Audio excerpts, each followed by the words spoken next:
welcome you to a smoky ballroom where the band that's currently playing, known as the Smoky Dokies, are playing their biggest performance at Arkham Hotel.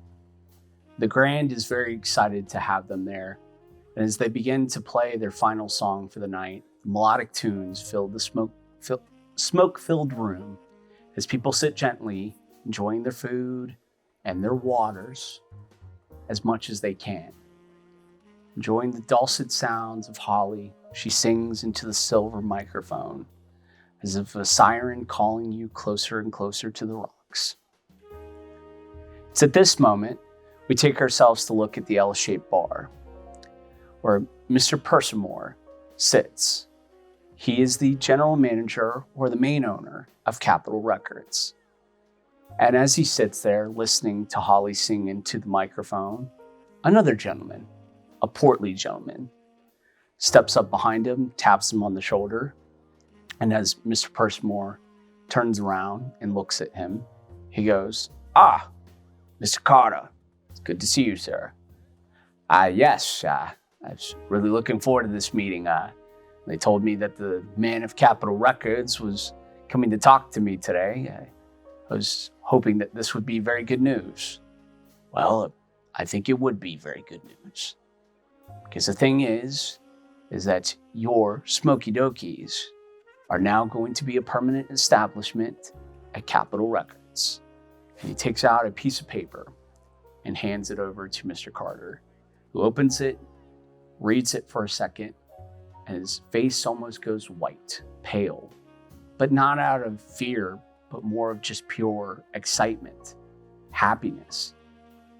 "This says 5 years and $10,000? Are you sure?" "Mr. Carter, I believe that those Smoky Dokies are the next big hit. They will travel all around the country, and I'm willing to offer that. Each of them will make roughly about $10,000 in the first year." "Each of them?" "Yes, each of them." And he takes out a much larger envelope that is filled to the brim, and you can even see a couple of dollar bills sticking out of it. "This is their payment from the Grand, as well as payment from us, just as a added entry bonus. I hope that we will see them in New York in a week to record their very first record." Yes, sir. Yes, that's fantastic. I can't wait to tell them." "Oh, I'm sure you are excited."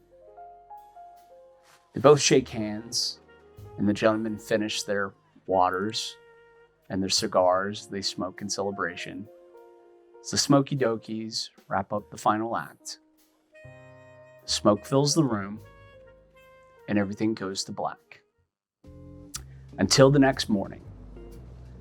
The next morning in Arkham, behind the Grand Arkham Hotel, is one of joy, happiness, and even though there's no music playing, it's almost as if you can hear a jazz trumpet playing in the background itself. The year is 1925. The Roaring Twenties are still going on, and for most of the folks, they are excited for what's coming to America itself. But let's just focus on the Smoky Dokies right now, as they're all standing, slowly coming out of the back of the hotel to meet their manager, Mr. Carter, who's standing next to two very nice cars that say Rolls-Royce on the back of each of them, with luggage packed into them. You all begin to pile out, and obviously, after such a successful performance, you guys partied the previous night before, drinking plenty of water, as they would say. Maybe you stayed until about 2 a.m. Who knows when you finally got to bed. But you woke up, had a hearty and healthy breakfast, and now you're standing there as Mr. Carter stands with the biggest grin on his face. You could almost call him a Cheshire cat at this point. He looks at you all and he goes, "Fantastic performance you guys all did last night. I'm super proud of each and every single one of you. But I know what you're expecting now, payment." And he takes out 4 envelopes And he hands each of you a white envelope. It's got a little heft and weight to it. And as you open both of the envelopes, you're surprised at how much money is inside each of them. It's roughly about $5,000 in cold, hard cash. Mr. Carter says, now if that surprises you, wait until I tell you what comes next. He takes out a piece of paper from his suit and he opens it up. And he says, Mr. Percival was here last night, Capitol Records. You all are going to be recording your first track for Capitol Records with an exclusive contract for 5 years. And in the first year, you'll be making as much as $10,000 each. I was excited as you are. Of course, I'll have my cut that will not interfere with any of your cuts whatsoever. But I'm just as excited as you are about this. However, it's a little bit of a caveat. You're all heading to New York City next in order to record. You'll go there, you'll have an entire week to be able to check out the sites. And then by Friday morning, we'll have you guys in the studio recording your first track. And soon all of America will be able to hear the Smoky Dokies. Wow. He looks over to Ricky and he goes, a special surprise for you. And he takes out a pair of keys and tosses them to you. Do you see the car on my left? Yes, sir. That is the new car for the company. And what you will all be riding in style to New York City. Wow. Too kind. Brand spanking new Rolls Royce. It's sort of white macadamia-like color, and there's blue inlays on the side of it. It's a long car for the most part, but you know off the top of your head, this is a fast car, and Rolls Royce makes the best of them all. And he notices you looking at it and goes, yes, this is a very fast car. Don't go too fast. Make sure you get to New York. I'm headed off to Boston to check on some things, but I'll see y'all in a week. Hops in his car and takes off. You all hop into your car as well too, and begin to drive off out of Arkham. As you begin to drive out of Arkham itself, you notice you start to hit a bit of traffic. It's a sunny day, but it's a busy day, regardless. And the traffic gets a little too condensed to the point that you, taking a look at the map, notice that there's a little bit of a road that off runs. So you think to yourself, maybe we could take a shortcut. And you do. You begin to take a shortcut through the countryside. And you drive and drive, but it seems a lot longer than usual. It takes nearly 2-3 hours, and soon it is nothing but countryside. You don't see a single animal. The last city you saw was at least 2 hours away. And from time to time, you'll see a regular farmhouse, and that's about it. As you drive and drive and drive, it all just becomes grass at this point. Not a soul in sight at all. But as you begin to drive, all of a sudden, the car begins to sputter. And it sputters more and more and more. And as you try to figure out what is going on, it begins to quit out on you to the point that the car completely stops and you come to a rolling stop in the middle of the road. Can I try to pull it off to the side at all, or is it desolate out here, I imagine? You're able to pull it off to the side, but it's so desolate you haven't seen another car in quite a while. But you do anyways, just for safety's sake. And as you take a look at the car itself, you start to ding on the fuel gauge, and you could have swore that you at least had about 75% of your tank left. But now the car is reading completely empty. And as you step out of the vehicle and you're kind of taking a look around, you begin to see what looks to be a little bit of a liquid line that's running every so often from down the road. And then you freak out and you kind of almost fall to the ground to look under the car and notice that one of the lines has been cut.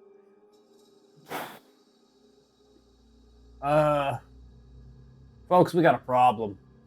I think I'd call out to the rest of the band and let them know what's going on. What's going on? Fuel line's been cut. What does that mean? What? Cut. Can I inspect it further, see if it's like a clean cut or anything down there? It's probably a nick from a stone or something from the Like it's country just road. got like a hole in it. Something. Yeah, little hole in it. Is the car drivable? It's not drivable without any gas, but yeah, I suppose it'd be fine if we got the hole fixed and put some more gas in it. Well, where can we get gas? Did they leave us with some? Mr. Carter put any in the car other than what we had, I guess? Do we have any canisters or anything? Nope. No. Okay. No No, with these Amazing. cars, you would have had enough fuel to easily be able to get to another town, regardless of how long you were driving for. Well, I can't walk in. That's out of the question. Might not have much of a choice there. Can you all give me spot hidden rolls, please?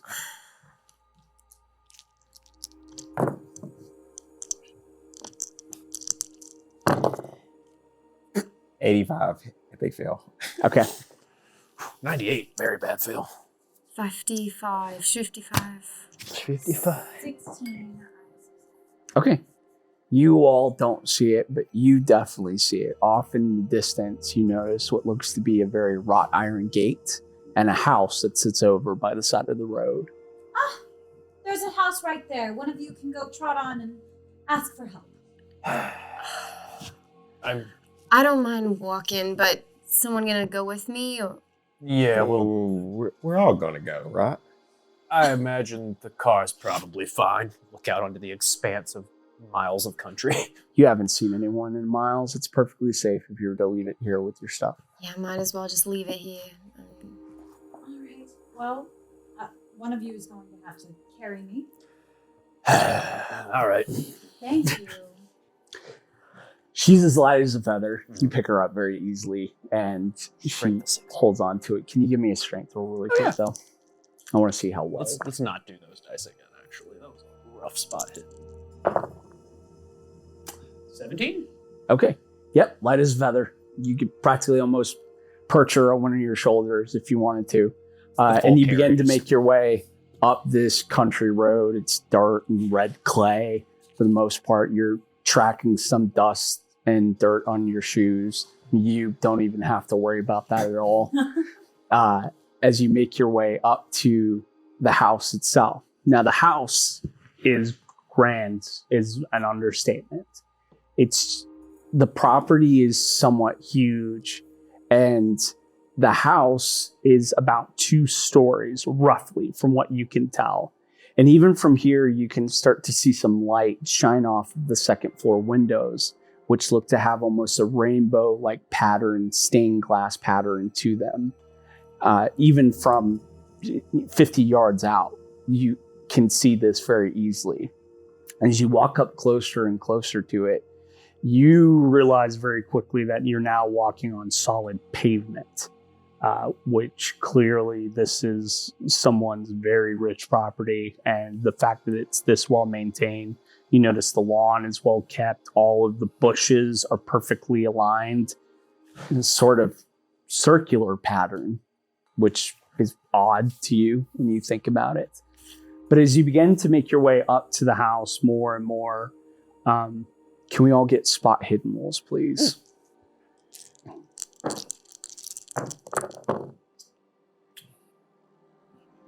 Safe. 80 failed again. Failed. 46 success. Okay. 7 success. Okay. Hard success? Yeah. Lord, you can't stop thinking about, the car itself. And God, I wish we were just in New York City now.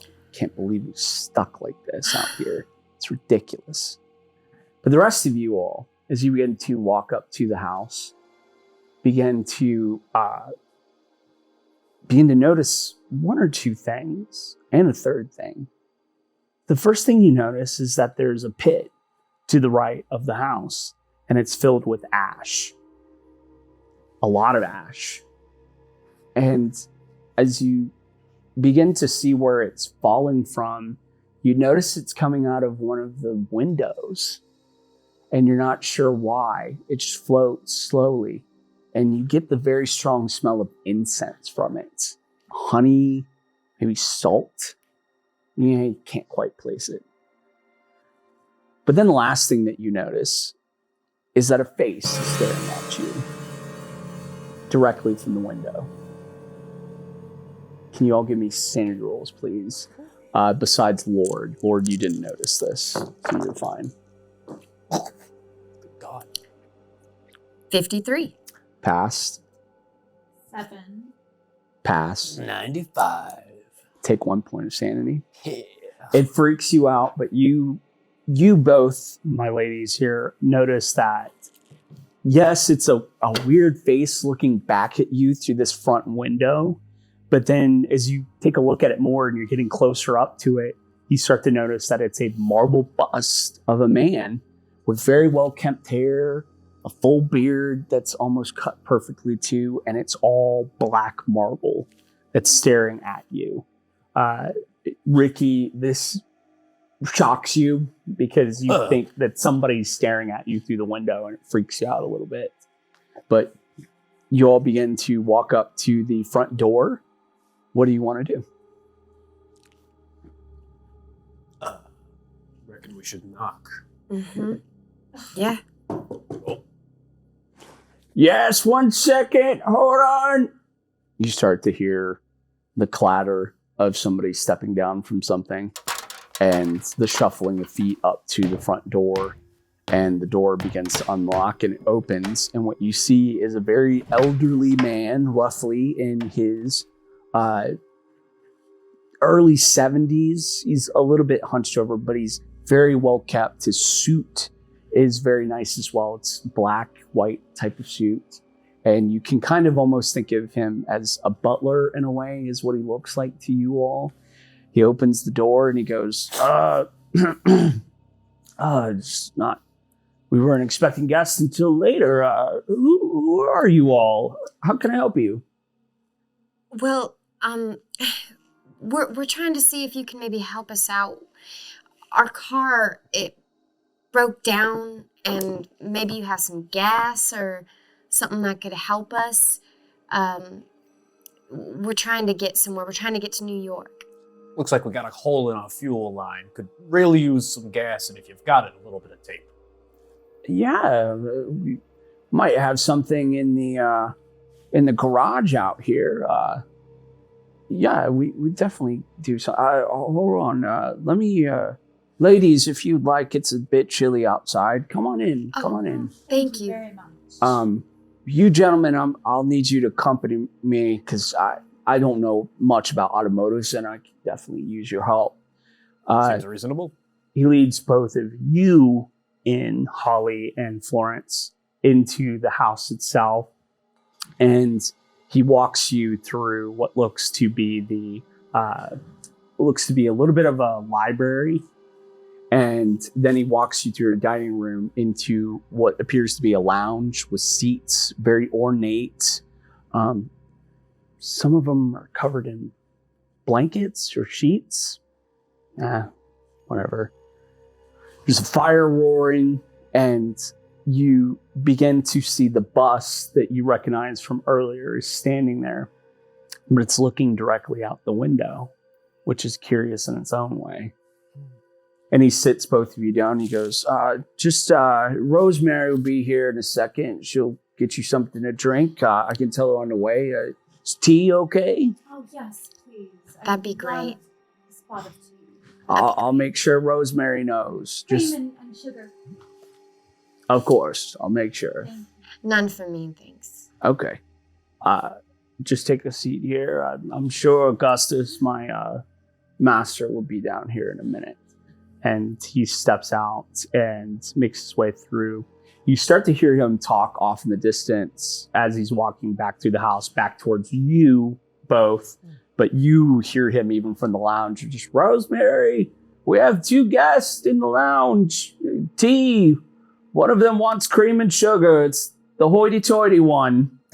Just make sure she gets it. I'll make sure the master knows I'm just stepping out to the garage for a minute. And you hear what sounds like a female voice in agreement go, yes, I understand. And Jeremiah steps back out onto the front porch with both of you all, and he has a key in his hand. And he goes, we'll take a step out to the garage here, and we'll see if we can't get you boys some tools. And he starts to walk you guys out onto the gravel driveway and make your way all the way around to what appears to be the barn, per se. As you walk, you notice yet again that everything's circular. It's almost perfectly perpendicular in a way. And as you walk towards the barn, you notice that there's a well that's dead center behind the house, but it's a good little bit away. And the other thing that you notice off to the far right is what appears to be a mausoleum that sits on the property itself. Not unheard of for most rich families to keep their loved ones after death on the property itself, most having expansive cemeteries of their own. This is all you can think of. Is you're kind of almost in awe because everything is so nice and well kept, and just this is definitely a place of money and wealth. And you make your way to the garage. He walks up to one of the stall doors, and he puts the key in, and he unclicks it, opens it, and you both walk inside this barn garage. As you step in, you notice that each of the doors that you saw on the outside of it lead to their own stall area. You would think as soon as you step into it that obviously they've kept animals, probably horses more than likely here. This was probably a stable once before. And in each of the other stalls, besides this area that you're stepping into now, you begin to see what looks to be workshop tools, carpentry, some other little knick-knacky things, possibly a little bit of storage from the house itself. Because they live so far out here in the countryside, you think that maybe they have to handle things themselves. Maybe Jeremiah does a little bit of fixing and handling things around the house. And you step into what appears to be the carport. Now, at the carport, the biggest thing that catches your eye as you walk in is a brand new spanking Rolls-Royce Phantom. It's silver inlays, all black, almost metallic looking paint. It's ivory white seats that sit inside of it, and almost ivory steering wheel that's sticking out of it. It's clean, not a shred of dust is on this car. Brand spanking new.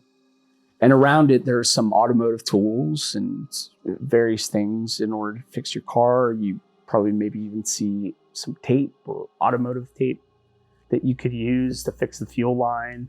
And then, Lord, you notice over as you kind of walk around the car and you're taking a look at it, you start to see some gas canisters as well, too. So what would you like to do? Well, sir, is the gas canisters we could use? Yeah, you take a look and see if there's any gas in them. I'm not too sure. Well, I can't remember. But yeah, sure, you take a look at them and see if we have any gas in them. I'm going to take a look, Ricky. Take a look, lift both of them up, and they're as light as air. Nothing in here. That car work? Yeah, it should work. We ran it about a month ago to go get supplies. Got any gas in it? I'm sure there's probably some still left in the tank itself. We could always try to siphon some of that into the gas canister. Maybe use that to get us going until we can at least hit the new town. Next town. There's a pump right there on the wall if you want to grab that, young man. I'll grab the tape that we need to fix the fuel line, and then I'll go ahead and start working on the pump, trying to get. So you grab the pump off the wall, and Lord, you're kind of standing there with Jeremiah, and Jeremiah is kind of hoity-toity to himself. He's just, that's strange. This is where we had gas. We mostly keep supplies here. We get everything delivered. We don't normally go out. The master has a good bit of money, so we can get things out here every couple weeks or so. You know for a fact with this version of the car, if you're going to try to siphon any gas or anything, the best method would probably be to get under the car itself. And you start to get under the car and finagle with some things. It's a little difficult. You have seen this car from afar. You've never driven it. One of 2 Rolls Royces that Ricky has seen in his entire life were today. That in itself provides some sort of complications for you. And as you're laying on the ground, staring up at the engine parts, you've managed to finally figure out how you can finagle a pipe in order to get the pump to work. And you sense a presence. And you think to yourself, what is that? You see the feet of Lord, and you see the feet of Jeremiah. But then you see another pair of feet.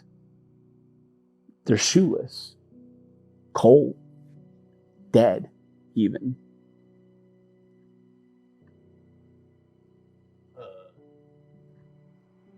Jeremiah, Lord, there somebody out there with you? You don't see anybody. Not that I can see, Ricky. What are you talking about, young man? Are the fumes getting to you under the car? No. I just third pair of feet there. I thought I was gonna shimmy my way out, having finished the work that I need down here.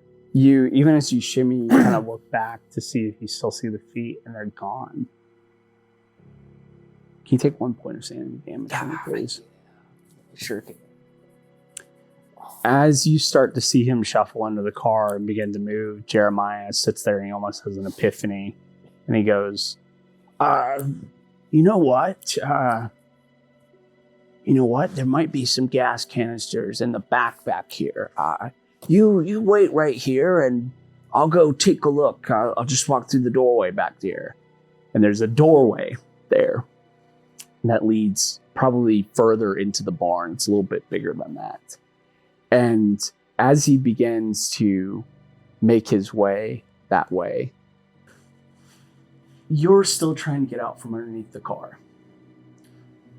You are sitting there as Jeremiah begins to walk towards this doorway. And as he begins to walk towards this doorway, all of a sudden you start to hear a noise, like a low hissing noise or growling. Ricky, you hear that? I'm hearing that as well under the car. Can you give me a listen roll for me? Yeah, I've got decent listen. There's a 42 and a pass. Okay. Yeah, you hear it, and it's getting louder. Lord, what's that? It's almost as if it's right next to you, but then you hear it from the doorway. It's getting louder and louder as Jeremiah walks towards the doorway. Anyone there? Jeremiah is oblivious as he gets closer and closer. And as he gets up to the doorway itself, you begin to see a figure move into the doorway. It crawls into the frame. Ricky. Oh. Jeremiah. Jeremiah is oblivious. What are you saying, young man? Behind you. And at that point, the hands, cold dead hands, grab onto his shoulders and start to drag him behind the door frame.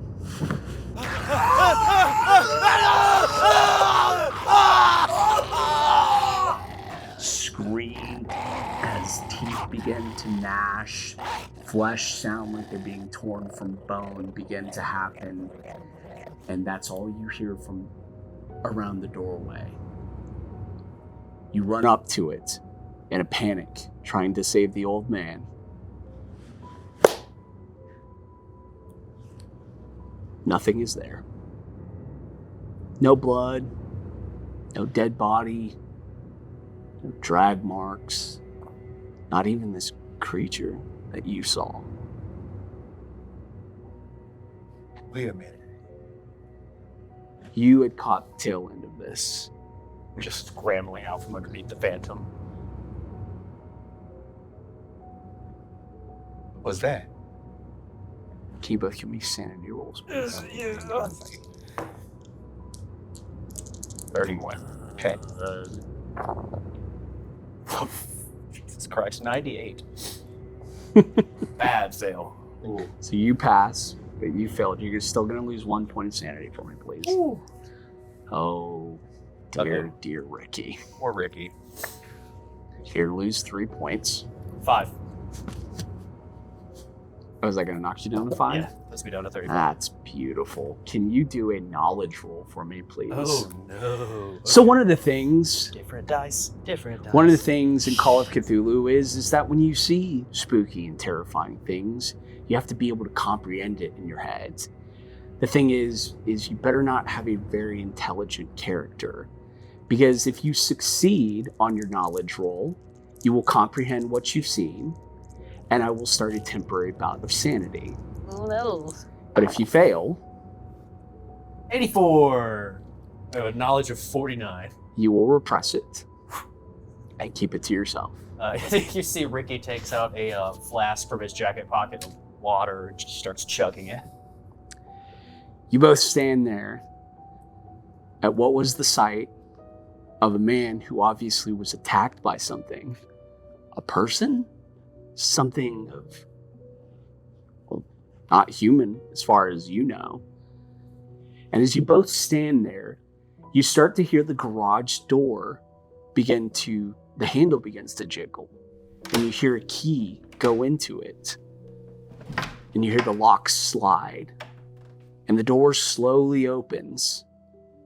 Kind of brace yourself for a minute, thinking, does this thing have a key? Is it moving around? And as the door opens, Jeremiah walks into the barn. Perfectly fine. No scars, no damage, no nothing. As he looks at both of you. Oh, I'm sorry. Can I help you, gentlemen, with something? What? And it is there that we will end the very first episode of Descent into Madness, plays the Saturnine Chalice. Join us next time for our next lovely offering. Goodbye.